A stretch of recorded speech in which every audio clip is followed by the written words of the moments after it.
Hey guys, I'm gonna try to tell this story before I forget, but I had the most interesting ride. Maybe I should do this when I'm stopped, but I'll pull over here and finish it. But I picked up this young man, he's 28, his name's Nick, and I told him I was gonna tell the story and he didn't mind me using his name.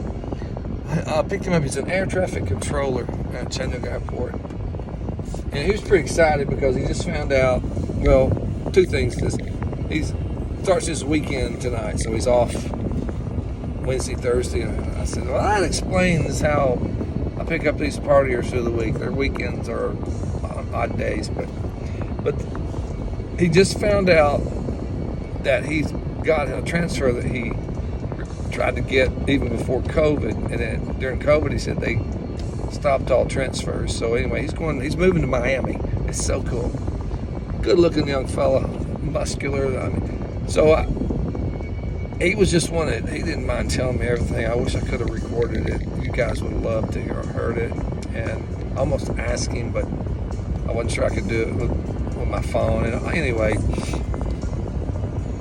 he told me a story because he said when he was 16, he's from New Orleans. When he was 16, he started attending LSU as a sophomore.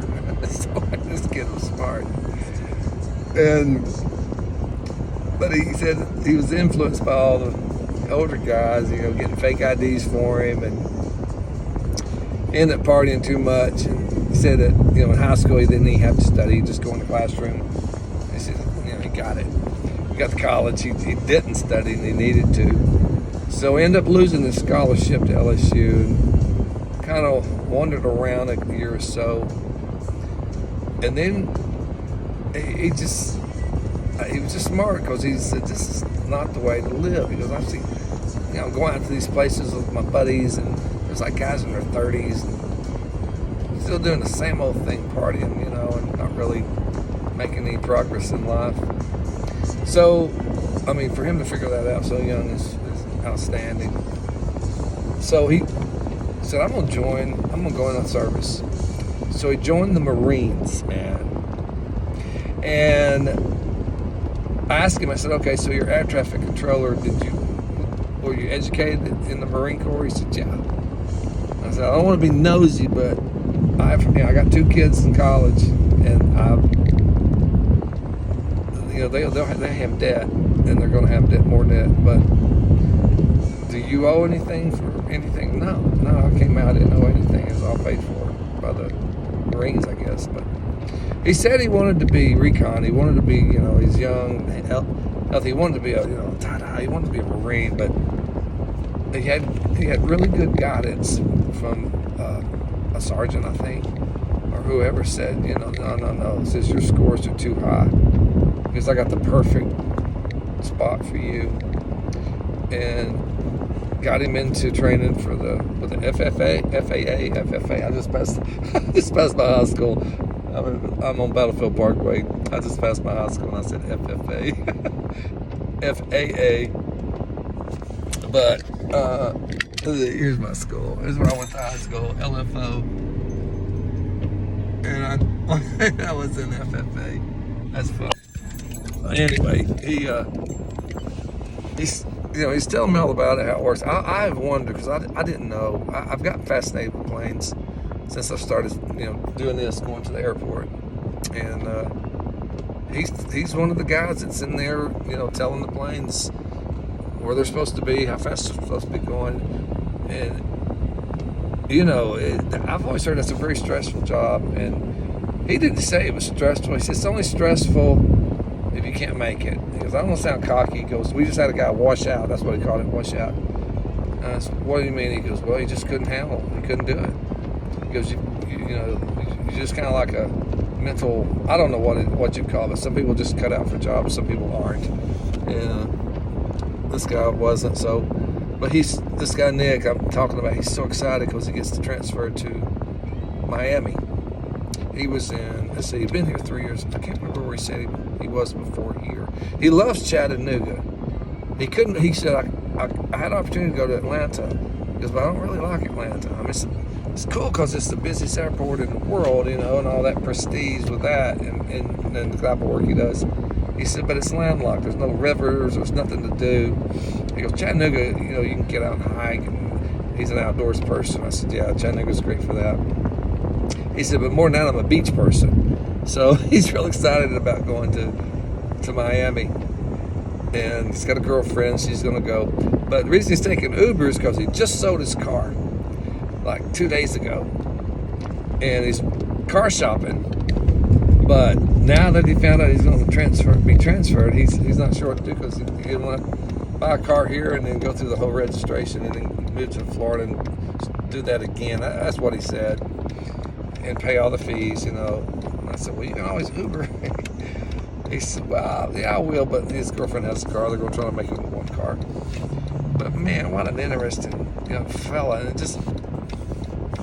it just proves, to me, here's what it proves. Because a lot of people are fearful that I'm an Uber driver, and you better watch out, this and that, because I hear one story. And then they just like us, People talk the bad stuff, and it's just negative, but that wraps around their head, and it's like it taints everything else.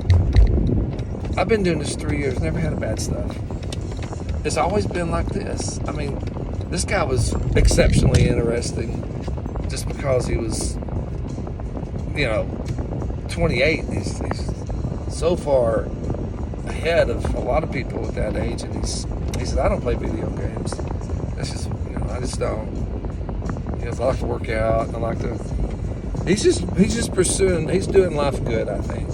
So I can't wait to tell my kids about you, because Dylan and Brendan have talked about military, and just the main reason is because of the education you can receive.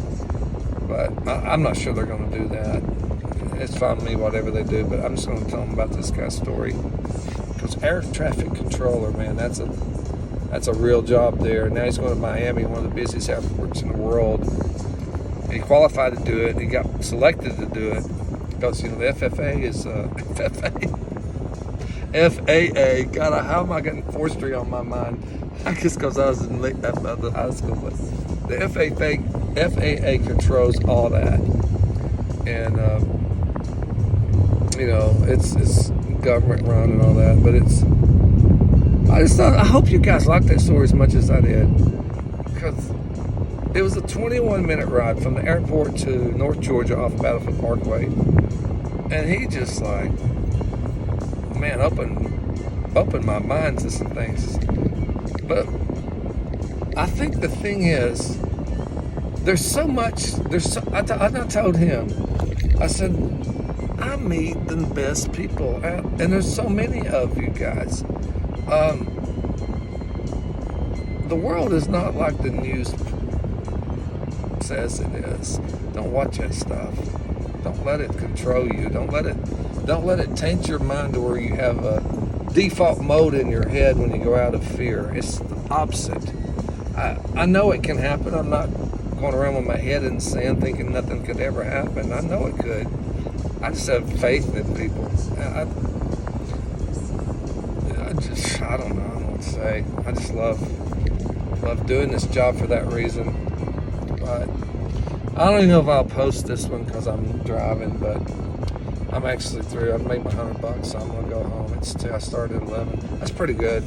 Of course, I'm counting my tip that I earned 10 days ago. But that's enough. I'm gonna go home, grab some lunch, and chill around, see if I can find some baseball, and then go to school and watch London play volleyball. But I have hope, because there's not some good people. Most people are good. There are some bad people. Don't let that control. What? Man, I hate that angle. I look better this way. But, oh shoot. I forgot that road's closed. Well, I can't hold it and drive. I'll get in trouble probably, but put it back in there. But yeah, I vape. I love this stuff. It's menthol.